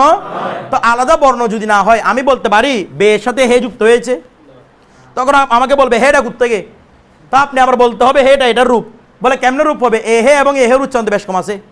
এই তিনো হের উচ্চারণের মধ্যে কোনো পার্থক্য নেই, কিন্তু এটার মধ্যে যদি একই রকম লিখতে হইতো তাহলে তো পার্থক্য থাকার কথা না। বিষয়টা বুঝেন না মনে আপনারা? যদি লিখতে কি হয়তো, আপনারা বুঝতেছেন না মনে হয়। যদি লিখতে একই রকম বা একই রূপ হয় তাহলে উচ্চারণে পার্থক্য কথা ছিল। আপনারা বুঝতেছেন? যদি লিখতে একই রূপ হয় তাইলে উচ্চারণে পার্থক্য হওয়ার কথা না। যেমন এই তিনটার মধ্যে উচ্চারণ কোনো কি নাই, কারণ তিনটা মিলে একটা বর্ণ। আমার কথাটা বুঝতেছেন? যেমন এই হরফটা যদি এভাবে না হয়ে এভাবে হইতো, তাহলে আমি বলতাম এটা মুরাক্কাব, কারণ বের সাথে হে যুক্ত হয়েছে, হেড একটা হরফ। কিন্তু বললাম যে এটা কোনো হরফ, এটা কোনো স্বতন্ত্র উচ্চারণ, আলাদা কোনো উচ্চারণ নেই। কথাটা বুঝতেছেন? তার মানে এটা কোনো হরফ না। হরফ হতে হলে উচ্চারণ হতে হবে। এই হরফ হতে হলে মানে অক্ষর হতে হলে উচ্চারণ হতে হয়। বাংলাতে এমন কোন হরফ দেখাতে পারে যেটা উচ্চারণ নাই? বল বন্ধু, চন্দ্রবিন্দু। তো চন্দ্রবিন্দু এর জন্য নাসিক্য বর্ণ বলে। কি বর্ণ বলে? ও, এগুলা এমনি স্বতন্ত্রভাবে উচ্চারণ হয় না, এগুলোকে নাসিক্য বর্ণ বলা হয়। ঠিক আছে? এটা কোনো বর্ণ না, এটা নাসিক্য না, কোনো জায়গায় না, এটা কোনো দিক থেকে উচ্চারণ হয় না।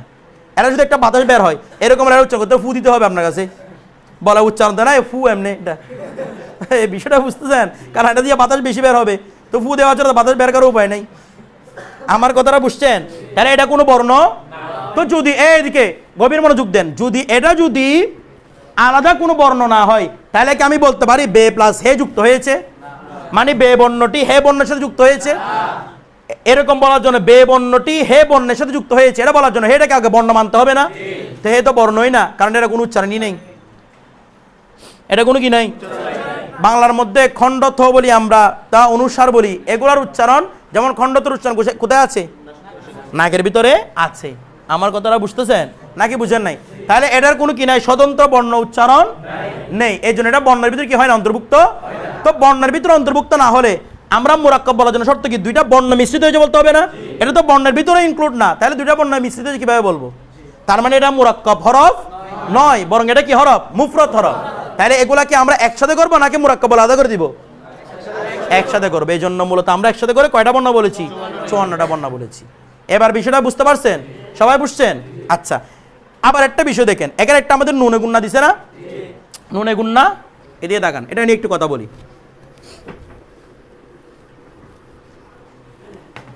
এ দেখেন নুনে গুন্না, আমরা যখন নুন চিনি, এদিকে সবাই মনোযোগ, আমরা যখন নুন লেখে মাঝখানে একটা ফোঁটা হয় না?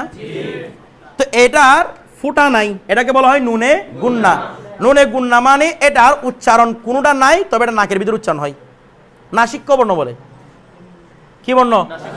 নাসিক্য বর্ণ, ঠিক আছে? নাকের ভিতরে কি হবে? এটার উচ্চারণ হবে। কোনটার? তো নুনে গুন্নার মাঝখানে কি ফোঁটা আছে? নাই। তো নুনে গুন্নারও তো কি নাই? উচ্চারণ নাই। তো নুনে গুন্নাকে আমরা যে বর্ণের ভিতরে অন্তর্ভুক্ত করলাম,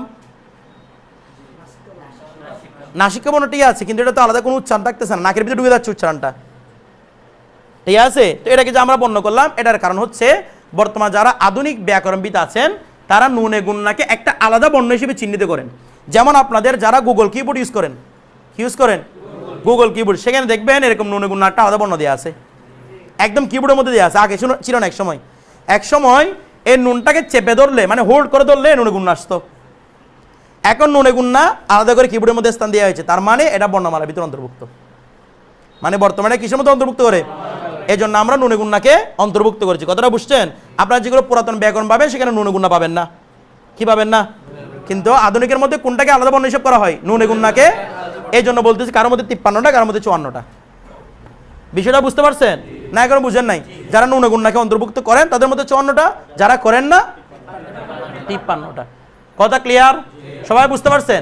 আচ্ছা, এবার আমরা একটা বিষয় শিখাই আপনাদেরকে, সেটা হচ্ছে দেখেন, আমরা যেহেতু ফার্সি পড়ছি পূর্বে, এই যে আলিফে মত, আলিফে মত, এটার ফার্সি উচ্চারণ ছিল কিন্তু অ, নাকি না? যেমন আমি যদি শব্দ লিখতাম, এটা উচ্চারণ কি ছিল? অমাত। উচ্চারণ কি ছিল রে? কোন ভাষায়? ফার্সি ভাষায়। আর উর্দুতে এটাকে উচ্চারণ করা হয় আ, তাহলে এটা উচ্চারণ হবে আমত। উর্দুতে আমত, ফার্সিতে অমাত। তাহলে বুঝছেন যারা এখন বর্তমানে আমদ পড়ে তারা কেন আমদ পড়ে? কোন ভাষায় পড়ে? উর্দু ভাষায়। এখন কি বলবেন ফার্সিটা উর্দুর মানে প্রভাব মুক্ত? বিষয়টা বুঝতে পারছেন? এটা হচ্ছে উর্দুতে আমদ, ফার্সিতে অমাত। ফার্সিতে উচ্চারণ হচ্ছে অ, আর উর্দুতে উচ্চারণ হচ্ছে আ, তাই এটা হবে আমদ। কি হবে রে? আমদ। এবার যেমন হুজুর কি আমদ বলি না আমরা, এই আমদ বলি, অমাত বলি না, উর্দু ভাষায় বলি। আমার কথাটা বুঝছেন আপনারা না? এখনো বুঝেন নাই? আচ্ছা, এটা হচ্ছে আলিফে মামদুদের, আলিফে মাদের কথা। তারপর আমরা এখন যদি নুনে গুন্নার কথা যাই, দেখেন নুনে গুন্নাতে যখন দেখতেছে এখানে কোনো ফোঁটা আছে? কোনো ফোঁটা? এই সবাই দিকে, এটা কোনো ফোঁটা নেই। বলছিলাম এটা কোনো স্বতন্ত্র উচ্চারণ নেই। কোথায় উচ্চারণ হবে? নাকের ভিতর। যেভাবে ওই চন্দ্রবিন্দু নাকের ভিতরে উচ্চারিত হয়, ঠিক আছে? চন্দ্রবিন্দু যেভাবে কোথায় উচ্চারণ হয়? নাকের ভিতরে উচ্চারণ হয়। অনুরূপভাবে এটা কোথায় উচ্চারণ হবে? নাকের ভিতরে উচ্চারণ হবে। যেমন একটা শব্দ দেখেন, আসমা, নাকের ভিতরে চলে গেছে, এটা আসমা। এটা কিন্তু নুন নয়, নুন হলে বলতাম আসমান, আসমান, এভাবে বলতাম কিনা? আসমান বলতাম, কিন্তু দেখেন বলতেছি আসমা, ঠিক আছে? তাহলে দেখেন তো নাকের ভিতরে ঢুকছে কিনা? এটা হচ্ছে নুনে গুন্না। অনুরূপভাবে সবাই দিকে, জমিন, জমিন নয়, নুন দিলে জমিন, নুন ফোটাটা উঠতে দিলে জমিন। বিষয়টা বুঝতেছেন? তাই একটা নুন আরটা কি? নুনে গুন্না। নুনে গুন্না উচ্চারণটা কোথায়? নাকের ভিতরে, তথা নাসিক্য বর্ণ। বিষয়টা বুঝতে পারছেন? সবাই বুঝছেন? ওইদিকে একটা ঘুমাচ্ছে বুঝে বুঝে। হচ্ছে আসমা, এটা হচ্ছে কি? জমি। নুনটা কি? নুনে গুন্না। এখন নুনে গুন্না কিভাবে চিনতেছেন? এটার মধ্যে কি নাই? কোন নুক্তা বা ফুটা নেই। বুঝতেছেন? নুক্তা বা ফুটা নেই। এখন একটা বিষয় দেখেন, আমি একটা কথা বলি, যখন এই নুনে গুন্নাটা শব্দের একদম শেষে থাকবে, যখন এই নুনে গুন্নাটা শব্দের একদম তখন এই নুনে গুন্নায় কোনো ফুটা হবে না, কোনো নুক্তা হবে না। কোথায় থাকলে? যেমন আসমা একে নুনে গুণা ছিল শেষে, জামিন নুনে গুণা শেষে, শেষে হলে কোনো ফোঁটা বা কোনো নুক্তা থাকবে না। কিন্তু একই নুনে গুন্না যদি শব্দের মাঝখানে হয়, শুরুতে হয় না কখনো, শব্দ যদি মাঝখানে হয় তখন নুনে গুণা কিন্তু ফোঁটা থাকবে। কি থাকবে? ফোঁটা থাকবে। দেখেন নুক্তা থাকবে। যেমন একটা শব্দ দেখেন, এটা কিন্তু হে, কেমন ওই যে আমরা বলেছিলাম লেজের মতো একটা, এটা তাহলে মিম নুন হে, এটা কিন্তু নুন সরাসরি নুনটা না, এটা নুনে গুন্না। এটা হচ্ছে মু, উচ্চারণ কি আপনাদেরকে লেখা আছে মু, উচ্চারণ কি মু, তাহলে নুনটা উচ্চারণ করেছি নাকি নাকের ভিতরে ঢুকে গেছে মু, ঠিক আছে। যদি নুনটা উচ্চারণ করতে মুন এরকম বলতাম, এই দাঁড়াও, এটা কি বলতাম মুন এরকম বলতাম না, এখন কি বলতেছি মু, তার মানে এই নুনটা নুনে গুন্না, এই নুনটা। তোমার প্রশ্ন আমি কি জানি, এটা আমি উচ্চারণ আসবো, এটা আমি আসবো প্রশ্নের উত্তরে। দেখেন নুনটা হচ্ছে ওই বলেন না কি নুনে গুন্না, কারণ এটার উচ্চারণ হয় নাই, কিন্তু দেখেন তো নুক্তা হয়েছে না, বিষয়টা বুঝছেন। আরেকটা শব্দ দেখেন যেটা আপনাদের বইয়ের মধ্যে আমি লিখেছি, প্রসিদ্ধ একটা শব্দ মি, এটা মিনা না, মি মানে বৃষ্টি, এটাকে অনেকে মিনা পড়ে, আমরা একসময় মিনা পড়তাম এটাকে, এটা মিনা নয়, কি মি, নুনটা নুনে গুন্না, এটাকে মিনা পড়া ভুল, কি পড়তে হবে? এখানে একটা শব্দ মিনা বারসা, এভাবে বলে, মিনা নয় মি বারসা, মি বারসা, নুনটা কি আওয়াজ করেন, নুনটা নুনে গুন্না। তাহলে এখানে তো নুনে গুন্না যখন মাঝখানে হয়েছে, ফোঁটা আছে না, নুক্তা আছে না, আওয়াজ করেন না, নুক্তা আছে না, আছে। এখন প্রশ্ন হচ্ছে হুজুর আমি কেমনে বুঝবো এটা যে নুনে গুন্না নাকি মূল নুন? প্রশ্নটা না, দেখেন কেমনে বুঝবো এটা কি মূল নুন নাকি নুনে গুন্না, বিষয়টা বুঝতেছেন? আচ্ছা, এটা বোঝার জন্য একমাত্র অভিধানের সাহায্য নেওয়া ছাড়া আর কোনো উপায় নেই। কি সাহায্য নিতে হবে? আমি সামনে যখন যাবেন আপনাদেরকে অভিধানের নাম বলবো, সেখানের মধ্যে সরাসরি লেখা থাকবে নুনটা হচ্ছে নুনে গুন্না, এভাবে লেখা থাকবে। বিষয়টা বুঝতেছেন না? বুঝেন নাই? যখন অভিধান পড়বেন তখন বুঝতে পারবেন এখানে লেখা থাকবে সরলটা নুনটা কি নুনে গুন্না। আমি আপনাদেরকে একদম যেখানে মাধ্যমে সব ধরনের উত্তর পেয়ে যাবেন এরকম অভিধানের নাম বলবো। বিষয়টা বুঝছেন? আচ্ছা, এরপর দেখেন, তারপর এখন নুন, বিষয়টা বুঝতে পারছেন? আচ্ছা, এরপর দেখেন এখানে 8টা বিষয় আমরা উল্লেখ করি। জি হ্যাঁ, না নাই কেন এরকম না, এগুলো হচ্ছে ওদের বর্ণমালা না। আমি যদি বলি ক খ আছে, গ ঘ আছে, মানে এভাবে সবগুলা দেয়া আছে, তো একটা নাই কেন? আপনি কিছু বলতে পারবেন না? ন নাই কেন? কোনো প্রশ্ন আছে? উত্তর আছে নাই?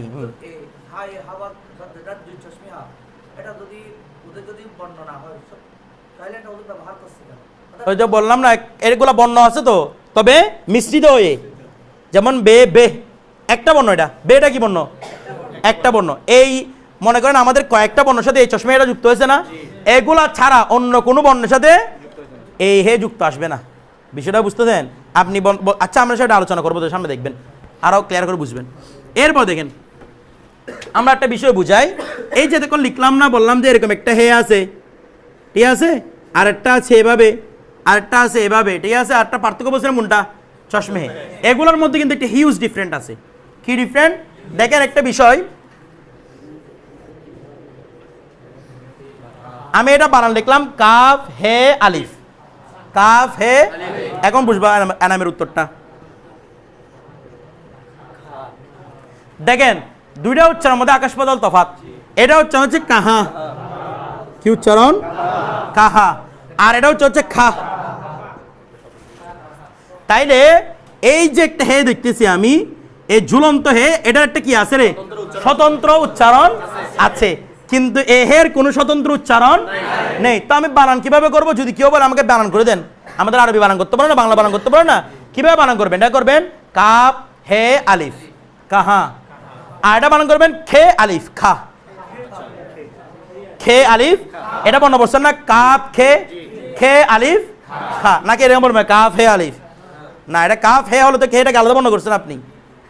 এটা কি বলবেন? খে আলিফ খা। এবার বিষয়টা বুঝতে পারছেন না? এখনো বুঝেন নাই? সবাই বুঝছেন? এটা হচ্ছে এরকম হে এবং এরকম হের মধ্যে পার্থক্য। তাহলে বিষয়টা বুঝছেন? যেমন আমরা যখন লিখবো, এদিকে তাকান, এইদিকে যেমন একটা শব্দ আছে মাজহুল, আপনারা পরিচিত না এই শব্দের সাথে? আমি যখন মাজহুল বানানটা উর্দুতে লিখবো, কোন ভাষায় লিখবো? আচ্ছা, ফার্সিতে কি এরকম কোন হে আছে?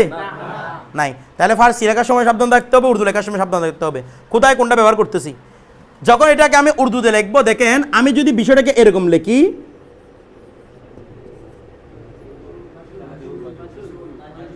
এটা কি হবে রে? মাজহুল হয়ে যাবে, কারণ হের কোনো এটা জে, জিম জে বান হবে মিম জে, মাজু ওয়াও মাজু লাম মাজহুল। তা আমি মাজহুল লিখতে পারছি, মাজহুল লেখার জন্য আমার কাছে এটাকে ফেলে দিয়ে এই হেলা এটা ইস্তেমাল করতে হবে, মাজহুল। এখন হের আলাদা উচ্চারণ, তাই না? কিন্তু ফার্সিতে লিখতে হলে এটা দিয়ে লিখতে হবে। কেন? কারণ ফার্সিতে এরকম কোনো হের অস্তিত্বই নাই। ফার্সিতে এভাবে লিখবেন, কিন্তু উর্দু লিখতে হবে এভাবে, মাজহুল। উর্দু যদি চশমা দেন তাহলে উচ্চারণ কি হবে? মাজহুল। মাজহুল হয়ে বসে থাকবে। বুঝতে যাচ্ছে একটা হয়ে গেছে আরেকটা। আমার কথাটা বুঝছেন? তাহলে এই ঝুলন্ত এবং এহের মধ্যে পার্থক্য আছে কি না? আওয়াজ করেন না, পার্থক্য আছে কি না? আমি এটা যে এহে যে এটার গোত্রীয় নয়, সেটা দলিলটা বুঝছেন? কারণ এগুলোর উচ্চারণ একই রকম, এটার উচ্চারণ ভিন্ন। যদি একই গোত্র হইতো তাহলে উচ্চারণ কি থাকতো? একই থাকতো। বিষয়টা বুঝতে পারছেন?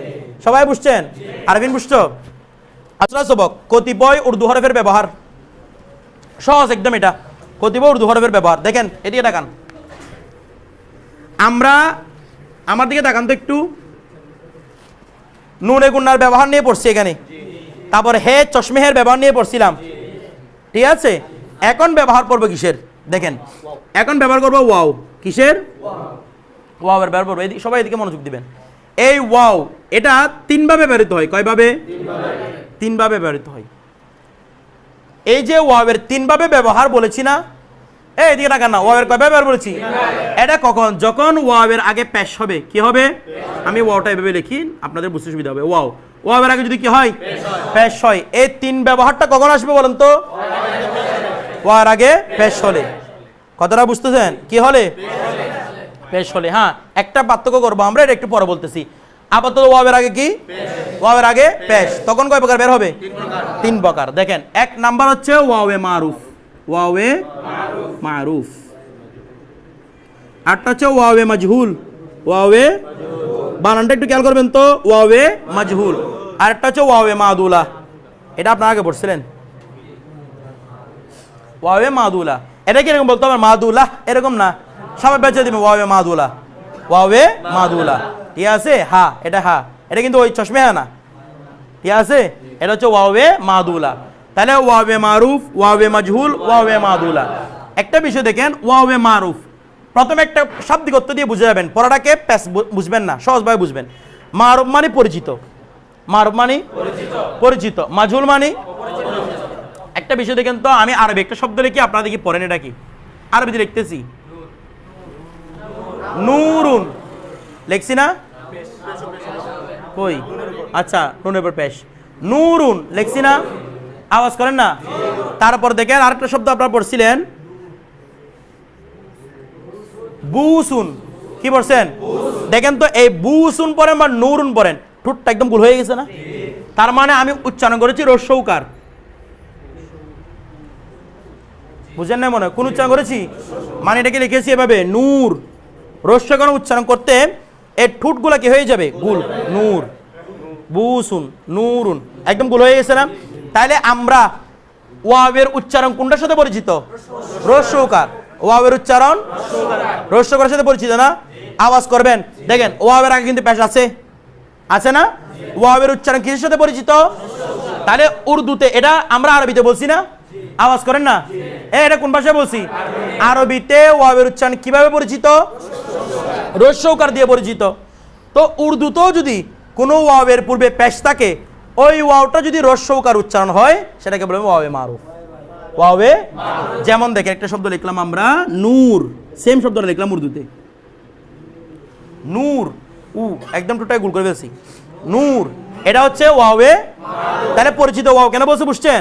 কারণ আরবি থেকে এটা আমাদের পরিচিত কিনা, আরবি থেকে পরিচিত আছে কিনা, এই জন্য বলছে ওয়াওয়ে মারুফ, প্রসিদ্ধ ওয়াও, পরিচিত ওয়াও। কেমন? এরপর একটা শব্দ দেখি আমরা, দূর। দূর, একদম উ, দূর, ঠিক আছে? এটাই কি বলা হয়? ওয়াওয়ে মারুফ। আচ্ছা, এবার আসবেন ওয়াওয়ে মাজহুল। মাজহুল মানে অপ্রচলিত, অপ্রসিদ্ধ, অপরিচিত। তাহলে ওয়াওয়ে মাজহুল কাকে বলে? যে ওয়াওয়ের উচ্চারণ অপরিচিত। আচ্ছা কেউ যেটাকে বলো নূর, তারা কি পরিচিত? যদি কেউ বলে এটাকে নূর হবে না, এটা হবে নূর, তখন পরিচিত হবে না অপরিচিত হবে? তাহলে এই উচ্চারণটা হবে অপরিচিত। তাহলে ওয়াবের উচ্চারণ, ওয়াবের পূর্বে পেশ, এই যে ওয়াবের পূর্বে পেশ, এবং উচ্চারণটা যদি ওকার হয়, কোন কার? মানেকে যদি আমি নূর এভাবে ও উচ্চারণ করি, ও মানে উর্দুতে ওয়াবের উচ্চারণ উ না হয়ে ও হইলে, উ না হয়ে ও হলে, অর্থাৎ রস্যৌকার না হয়ে উকার, ওকার হলে, ওকার কি কার? এটা কি উকার? এটার নাম তো উ না, এটা তো ও, ওকার হলে। এক কথায় ওয়ার উচ্চারণ যদি ও হয়, ওয়ার উচ্চারণ যদি উ না হয়ে ও হয়, তখন কি হবে? ওয়াবে মাজহুল। আমার কথাটা বুঝতেছেন? আচ্ছা, যেমন আমাদের এখানে কিছু শব্দ লিখছে দেখেন,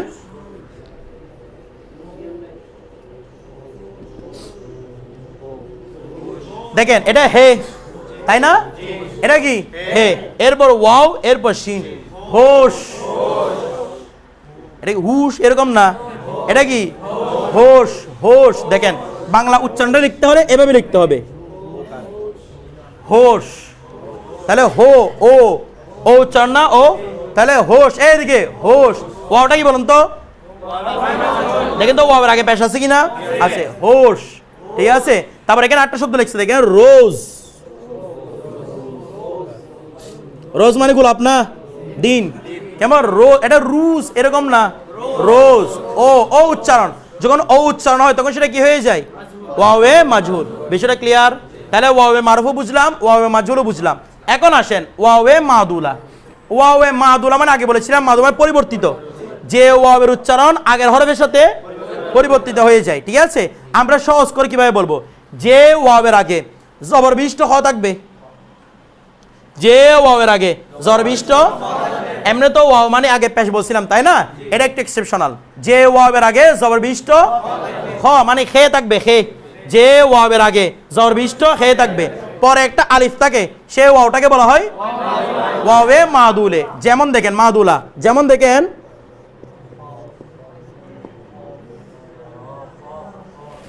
খাপ, খাপ, তাহলে ওয়াওর উচ্চারণ করছি, এটা কি খাওয়াপ এরকম বলছি আমি? না, খাপ, ওয়াওর উচ্চারণ করি নাই। এই ওয়াওটাকে বলা হয় ওয়াবে মাদুলা, কারণ তার পূর্বে একটা জবরবিষ্ট খ আছে, পরে একটা আলিফ আছে। আলিফ এবং খ এর মাঝখানে যে ওয়াও হয় সেটাকে বলা হয় ওয়াবে মাদুলা। বিষয়টা বুঝতেছেন? তাহলে হচ্ছে খাপ, কিরে খাপ। তাহলে ওয়াওটা কি উচ্চারণ হয়েছে? তো ওয়াবে মাদুলা মানে বলেছিলাম পরিবর্তিত ওয়াও। কি ওয়াও? যে ওয়াবের উচ্চারণ, প্রনাউন্সিয়েশন, উচ্চারণটা আগের খয়ের সাথে ঢুকে যায়, পরিবর্তন হয়ে যায়, সেটাকে বলা হয় ওয়াবে মাদুলা। তাহলে এই ওয়াবের উচ্চারণ খয়ের মধ্যে ঢুকে গেছে না, খাপ, খাপ, ওয়াওটা ঢুকে গেছে উচ্চারণটা। এটা খুব হয় নাই, খাওয়াবো হয় নাই, ওয়ার উচ্চারণটা ঢুকে গেছে, এই জন্যটাই কি বলা হয় ওয়াবে মাদুলা। অনুরূপভাবে মাদুলা, এটা কি রে? দেখেন তো আগে খ আছে, এরপর আলিফ আছে, তাহলে ওয়াওটা কি? ওয়াবে মাদুলা। উচ্চারণ কি করবো? খাজা। কি উচ্চারণ করবো? আপনারা খাজা করতে জানেন ফার্সিতে, উর্দুতে কি? খাজা। উর্দুতে খাজা, খাজা, খাজা এভাবে না, খাজা। ঠিক আছে, খাজা। কথা ক্লিয়ার? সবাই বুঝতে পারছেন? সবাই বুঝছেন? এটা কার প্রকার? ওয়াবের প্রকার। লাস্ট টপিক ইয়ায়ের প্রকারটা বলে শেষ করে দিচ্ছি। ঘুম আসতেছে?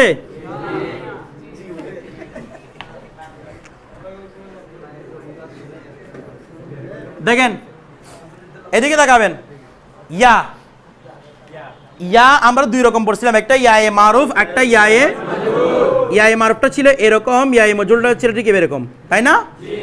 বুঝতেছেন? ইয়ায়ে মারুফ এভাবে ছিল, ইয়ায়ে মজুল এভাবে ছিল।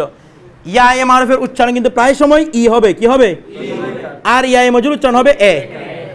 এটা প্রায় সময়, অধিকাংশ টাইমের কথা বলতেছি, অধিকাংশ সময় ইয়ার উচ্চারণ কি হয়? ই হয়, আর এ ইয়ার উচ্চারণ এ হয়, মানে ইয়ায়ে মজুল উচ্চারণ কি হবে? এ। আমার কথাটা বুঝতেছেন? সবাই বুঝছেন? যেমন দেখেন আমরা যদি শব্দটা লিখি দাল ইয়ে দি, ই উচ্চারণ না, দাল ইয়ে দি। আর যদি আমি এটা লিখতাম দাল ইয়ে মজুল দে, দি দে। ঠিক আছে, আমি যদি লামের পরে একটা ইয়া লিখতাম লি, আর যদি লামের পরে এভাবে দিতাম লে, লাম ইয়ে মজুল লে। এই বিষয়টা বুঝতে পারছেন? তাহলে ইয়া এ মারুফ ইয়া মজুল বুঝছেন? সবাই বুঝছেন? আচ্ছা, এ দেখেন এই ইয়া এ মারুফ আছে না, ইয়া এ মারুফটা আমরা দুই প্রকার বলবো। কয় প্রকার? দুই প্রকার। শেষ দূর একটা হচ্ছে ইয়া এ মারুফ, ইয়া এ, যেটা আমরা আগে বললাম আর কি, ইয়া এ মারুফ। ইয়া এ মারুফ উচ্চারণ কি হয়? ই, আওয়াজ করেন না, ই। আরটা হচ্ছে ইয়া এ মাজহুল, উচ্চারণ কি? এ। সমস্যা কোথায় পড়বেন দেখেন। আচ্ছা এই ইয়াটা কি কোনো সন্দেহ আছে? এই ইয়াটা কি সন্দেহ লাগতেছে? কিন্তু প্যাসে পড়তে হবে মাঝখানে গেলে। মাঝখানে দুটাই কিরকম হয়ে যায়? ও নুনগুনার মতো। মাঝখানে গেলে ইয়া এ মারুফ যেমন ইয়া এ মাজহুল তেমন হয়ে যায়। বিষয়টা বুঝতেছেন? পার্থক্য কিভাবে করব? যে ইয়াটার উচ্চারণ হবে ই, কি উচ্চারণ হবে? সেটাকে আমরা বলবো ইয়া এ মারুফ। ঠিক আছে? যেমন একটাকে বললাম, একটা শব্দ লিখে আমরা, হ্যাঁ আমির, একটা এখানে ছিল মনে হয় আমির, আমির, আলিফ মিম ইয়ে রে। এই র কেন বলতেছেন? উর্দু উচ্চারণ করবেন তো সবাই। এদিকে আলিফ মিম ইয়ে রে, আমির। ইয়াটার উচ্চারণ কি হয়েছে? ই, এটা হচ্ছে আমির। তাহলে ইয়াটা কি? ইয়াটা ইয়া এ মারুফ। কথাটা বুঝতেছেন না? বুঝেন নাই? একটা শব্দ লিখলাম মনে করেন, হ্যাঁ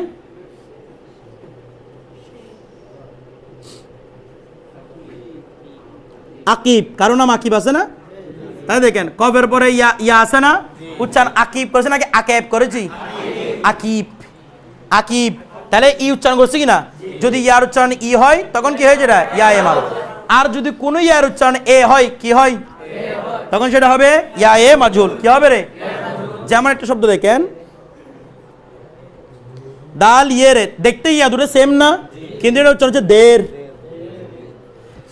উচ্চারণ কি? দের। তাহলে এটা কি দীর হয়েছে? দেখেন তো দেখতে সেম কিনা? এই ইয়া এ সেম কিনা? সেম। দেখতে কিরকম? যখন মাঝখানে আসবে দেখতে কিরকম হয়ে যাবে, তখন উচ্চারণের মধ্যে বেজার লাগবে। এটা কি ইয়া এ মারুফ উচ্চারণ করবো না ইয়া এ মাজহুল উচ্চারণ করবো? আচ্ছা যখন আমি বানান করবো কিভাবে করবো? আলিফ মিম ইয়া এ মারুফ রে, ইয়া এ মারুফ রে। এটাকে উচ্চারণ করবো দাল ইয়া এ মাজহুল রে, নাকি এটাকে ইয়া এ মারুফ বলবেন? ইয়া এ মাজহুল রে দে। বিষয়টা বুঝতেছেন? এখন প্রশ্ন হচ্ছে আমি চিনবো কিভাবে কোনটা ইয়া এ মারুফ কোনটা ইয়া এ মাজহুল? আমি চিনবো কিভাবে? বুঝেন নাই? আমি চিনার এমনি তো লাস্ট হলে চিনা যাবে নাকি? চিনা যাবে না? লাস্টে দুইটা দুই রকম সুরত, মাঝখানে চিনবো কিভাবে? ওই আগের মতো অভিধানের উপর নির্ভর করতে হবে। এখানে লেখা থাকবে কোনটা ইয়া এ মারুফ কোনটা ইয়া এ মাজহুল, একদম স্পষ্ট লেখা থাকবে কোনটা ইয়া এ মারুফ কোনটা ইয়া এ মাজহুল।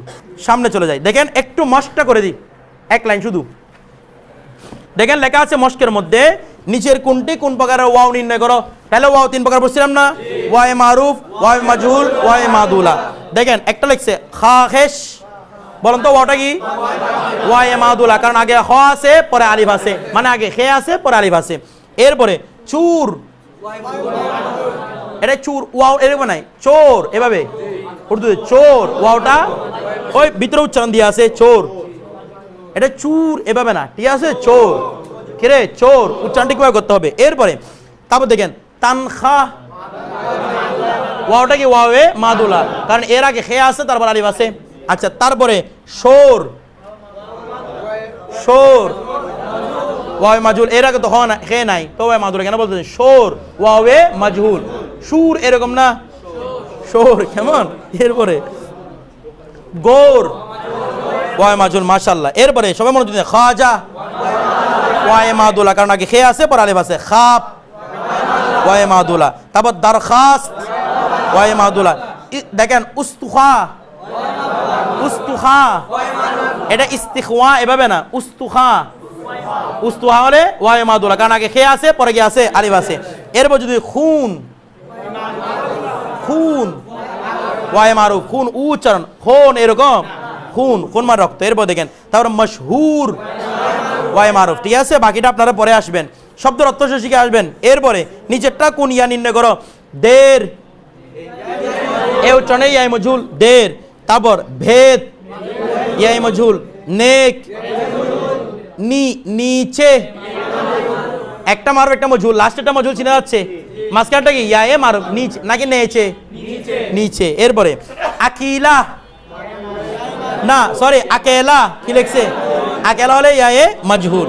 এরপরে সাবেরা, ইয়াটা ইয়া এ মাজহুল, এ ওয়াওটা কি?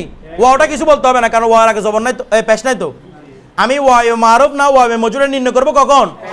আগে পেশ। সাবেরা সিনের মধ্যে জবর, তাহলে ওয়াওটাকে বলা দরকার নাই যে মারুফ না মজহুল, ঠিক আছে, এটা স্বাভাবিক ওয়াও। এরপরে তারপর বেল ইয়ায়ে মজহুল, তারপর ফারেব ইয়ায়ে মজহুল, বাকিটা আপনারা দেখে আসবেন, এত থাকবে ইনশাআল্লাহ।